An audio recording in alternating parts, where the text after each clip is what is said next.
बच्चों, आज हम पढ़ेंगे कक्षा 8 साइंस यानी कि विज्ञान के अंतर्गत अध्याय 3 संश्लेषित रेशे और प्लास्टिक। हम आपको बताएंगे बच्चों इस पाठ से संबंधित प्रश्नों के उत्तर अभ्यास प्रश्न उत्तर में। सबसे पहला प्रश्न आप देख सकते हैं पाठ के अंत में बच्चों, कुछ रेशे संश्लेषित क्यों कहलाते हैं। तो क्यों कहलाते हैं, उत्तर में लिख सकते हैं आप, वे रेशे जो कृत्रिम रूप से मनुष्यों द्वारा बनाए जाते हैं, जो पौधों और जंतुओं से प्राप्त नहीं होते, संश्लेषित या मानव निर्मित रेशे कहलाते हैं। संश्लेषित रेशे 3 प्रकार के होते हैं। कौन कौन से 3 प्रकार? नंबर 1 पॉलिएस्टर और एक्रिलिक, नंबर 2 रियान और नंबर 3 नायलॉन। ठीक है, तो इस प्रकार से आप पहले प्रश्न का उत्तर लिख सकते हैं बच्चों। दूसरा प्रश्न है आपका, सही उत्तर को चिन्हित कीजिए। आपने सही उत्तर पर सही का चिन्ह लगाना है।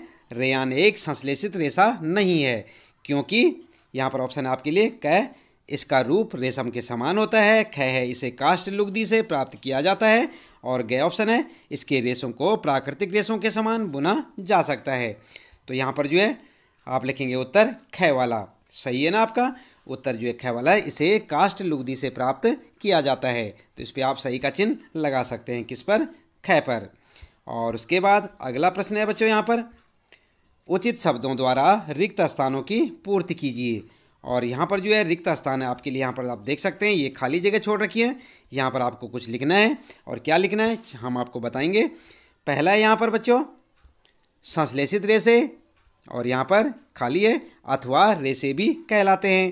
ख वाला प्रश्न है, संश्लेषित रेशे कच्चे माल से संश्लेषित किए जाते हैं, जो कहलाता है, क्या कहलाता है? कच्चा माल।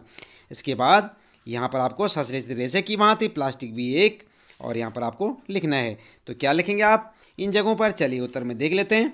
फर्स्ट वाले में आप लिखेंगे मानव निर्मित कृत्रिम, और उसके बाद लिखेंगे संश्लेषण ख वाले में, ग वाले में बहुलक। क्या लिखेंगे? मानव निर्मित, संश्लेषण और बहुलक।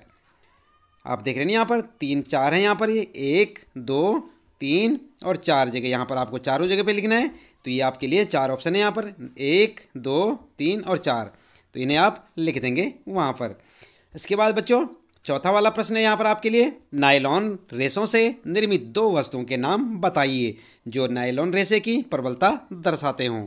और यहाँ पर आप लिख सकते हैं उत्तर में, पैराशूट और चट्टानों पर चढ़ने हेतु रस्सी नायलॉन रेशे की प्रबलता को दर्शाती है, यानी कि मजबूती को। नायलॉन जो है बहुत मजबूत होता है बच्चों, आप लिख सकते हैं उत्तर में। चौथा प्रश्न है।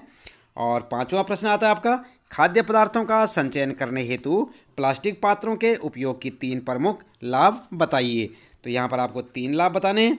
उत्तर में लिखेंगे, खाद्य पदार्थों का संचयन करने हेतु प्लास्टिक पात्रों के उपयोग के लाभ निम्नलिखित हैं। और 3 लाभ कौन कौन से हैं? यह हल्का होता है ना प्लास्टिक हल्का। दूसरा लिखेंगे यह चिरस्थायी होता है, काफ़ी समय तक चल जाता है। और नंबर 3 यह जो है मजबूत होता है। तो इस प्रकार से आप लिख सकते हैं। ये आपका 5वां प्रश्न और उसका उत्तर। छठा प्रश्न है बच्चों, थर्मोप्लास्टिक और थर्मोसेटिंग प्लास्टिक के मध्य अंतर को स्पष्ट कीजिए। तो यहाँ पर आप लिखेंगे, सबसे पहले आप लिखेंगे उत्तर हेडिंग डाल के थर्मोप्लास्टिक, और इस पर हेडिंग डाल देंगे बच्चों। उसके बाद लिखेंगे नंबर 1, वह प्लास्टिक जो गर्म करने पर आसानी से विकृत हो जाता है उसे थर्मोप्लास्टिक कहते हैं। नंबर 2, इसे आसानी से मोड़ा जा सकता है। नंबर 3, यह ऊष्मा का सुचालक होता है। और नंबर 4, इसका प्रयोग कंघियाँ, खिलौने और विभिन्न प्रकार के पात्रों के बड़े पैमाने पर निर्माण के लिए किया जाता है। इसके बाद अगली हेडिंग लिखेंगे आप थर्मोसेटिंग प्लास्टिक, और यहाँ पर लिखेंगे वह प्लास्टिक जो गर्म करने पर विकृत नहीं होता उसे थर्मोसेटिंग प्लास्टिक कहते हैं। इसे आसानी से नहीं मोड़ा जा सकता, या ऊष्मा का कुचालक होता है।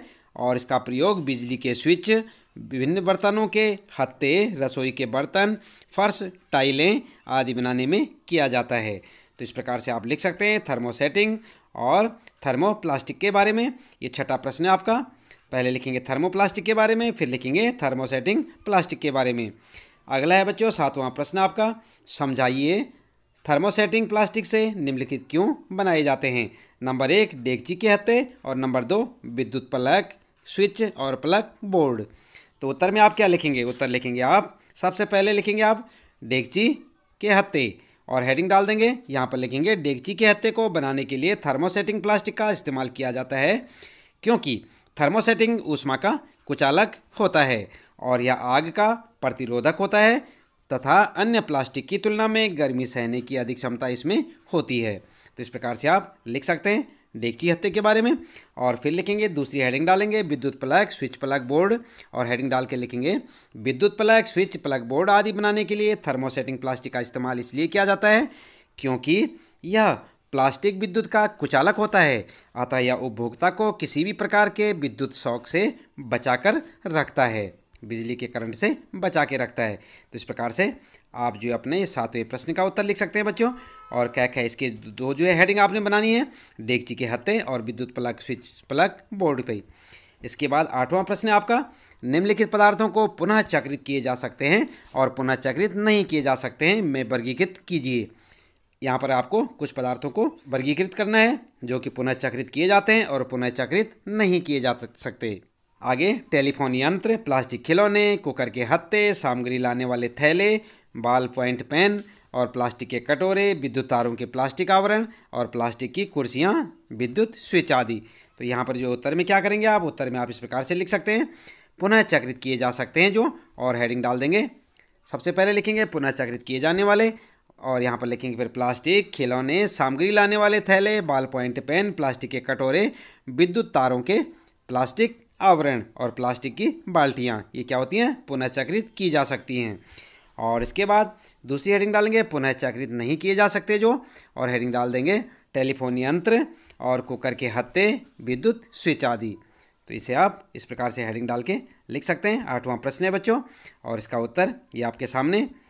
9वां प्रश्न है, राणा गर्मियों के लिए कमीजें खरीदना चाहता है, उसे सूती कमीजें खरीदनी चाहिए या संश्लेषित, कारण सहित राणा को सलाह दीजिए। तो यहाँ पर आपको राणा को सलाह देनी है और लिखेंगे उत्तर में, राणा को गर्मियों के लिए सूती कमीजें खरीदने चाहिए क्योंकि संश्लेषित कपड़े बहुत जल्दी गर्म हो जाते हैं और फिर शरीर में चिपक जाते हैं, इसलिए इन्हें पहनने वाले को बहुत पसीना आता है। इसके विपरीत सूती कपड़े हवा को अंदर बाहर आने देते हैं और पसीना सुखा देते हैं। ठीक है, तो इस प्रकार से आपका ये प्रश्न है 9वां प्रश्न, इसका उत्तर। 10वां प्रश्न है बच्चों, उदाहरण देकर प्रदर्शित कीजिए कि प्लास्टिक की प्रकृति असंचारक होती है। तो उत्तर में लिखेंगे आप, प्लास्टिक एक अनभिक्रियाशील पदार्थ है। प्लास्टिक लोहे तथा अन्य धातुओं की तरह वायु और जल से अभिक्रिया नहीं करता। प्लास्टिक अम्ल के साथ भी कोई अभिक्रिया नहीं करता, इससे उसका आसानी से संचारक नहीं होता। अतः हम कह सकते हैं कि प्लास्टिक की प्रकृति असंचारक होती है। प्लास्टिक की संचारक प्रकृति के कारण हम इससे बने पात्रों में अचार, पानी, दही तथा अन्य खाद्य सामग्री को संचित करते हैं। ठीक है, तो इस प्रकार से आप लिखेंगे अपना इस 10वां प्रश्न का उत्तर। अगला है बच्चों 11वां प्रश्न। यहाँ पर, क्या दांत साफ करने के ब्रश का हैंडल और सूक यानी कि जो ब्रिस्टल होते हैं एक ही पदार्थ के बनने चाहिए? अपना उत्तर स्पष्ट कीजिए। तो आपने देखा होगा ना दांत साफ करने वाला ब्रश, तो उत्तर में लिखेंगे नहीं, दांत साफ करने के ब्रश का हैंडल और ब्रिसल, जो ब्रिसल होते हैं एक ही पदार्थ के नहीं बने होने चाहिए क्योंकि ब्रश का हैंडल किसी सख्त पदार्थ से बना होना चाहिए ताकि ब्रश को पकड़ना और चलाना आसान हो। इसके विपरीत ब्रश के सूक यानी कि जो ब्रिसल होते हैं मजबूत एवं लचीले रेशों के बने होने चाहिए। यदि सूक भी हैंडल की सख्त पदार्थ से बने होंगे तो यह हमारे दांतों और मसूड़ों दोनों के लिए नुकसानदायक रहेगा। इसी कारण ब्रश के सूक नायलॉन के रेशों से बनाए जाते हैं और हैंडल प्लास्टिक से बना होता है। तो इस प्रकार आप लिख सकते हैं यहाँ पर अपना 11वां प्रश्न है ये, और इसका उत्तर याद भी करें बच्चों। 12वां प्रश्न आता है आपका, जहाँ तक संभव हो प्लास्टिक के उपयोग से बचिए, इस कथन पर सलाह दीजिए। और आप क्या सलाह देंगे? उत्तर लिखेंगे, प्लास्टिक अनभिक्रियाशील, हल्का, प्रबल, चिरस्थायी तथा विद्युत एवं ऊष्मा का कुचालक होता है, इसलिए यह बहुत उपयोगी है। परंतु प्लास्टिक जैव अनिम्नीकरणीय है, अर्थात यह प्राकृतिक प्रक्रियाओं द्वारा सरलता से विघटित नहीं होता। इसलिए हमें इसका प्रयोग करते समय 4 सिद्धांतों को याद रखना चाहिए। और वे कौन से 4 सिद्धांत हैं आप देख सकते हैं, ये हैं आपके सामने यहाँ पर 1 2 3 4। नंबर 1 है उपयोग कम कीजिए, और नंबर 2 है पुनः उपयोग कीजिए, नंबर 3 पुनः चक्रित कीजिए, नंबर 4 पुनः प्राप्त कीजिए। तो इस प्रकार से आप लिख सकते हैं। ये आपका 12वां प्रश्न है, इसका उत्तर आप यहाँ से लिखें। और 13वां प्रश्न आता है बच्चों, कॉलम ए के पदों को कॉलम बी में दिए गए वाक्य खंडों से सही मिलान कीजिए। और यहाँ पर आप देख सकते हैं 2 वाक्य खंड है यहाँ पर, और कॉलम ए भी देख सकते हैं आप, कॉलम ए में और कॉलम बी में। यहाँ पर लिखा है पॉलिस्टर, टेफलॉन, रियान और नायलॉन, और इधर लिखा है कास्ट लुगदी का उपयोग कर तैयार किया जाता है, पैरासूट और मोजा बनाने में उपयोग किया जाता है, न चिपकने वाले भोजन बनाने के पात्रों का निर्माण में उपयोग, और आगे लास्ट में लिखा है कपड़े में आसानी से बल नहीं पड़ते।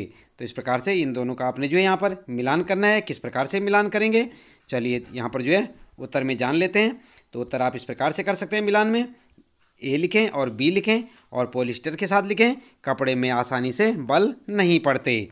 टेफलॉन के लिए लिखेंगे न चिपकने वाले भोजन बनाने के पात्रों के निर्माण में उपयोग और उपयोग में लाया जाता है। और उसके बाद लिखेंगे रियान के बारे में क्या लिखेंगे, रेयान कास्ट लुगदी का उपयोग कर तैयार किया जाता है। और नायलॉन के बारे में लिख सकते हैं कपड़े में आसानी से बल नहीं पड़ते। तो इस प्रकार से आप इसका मेल कर सकते हैं।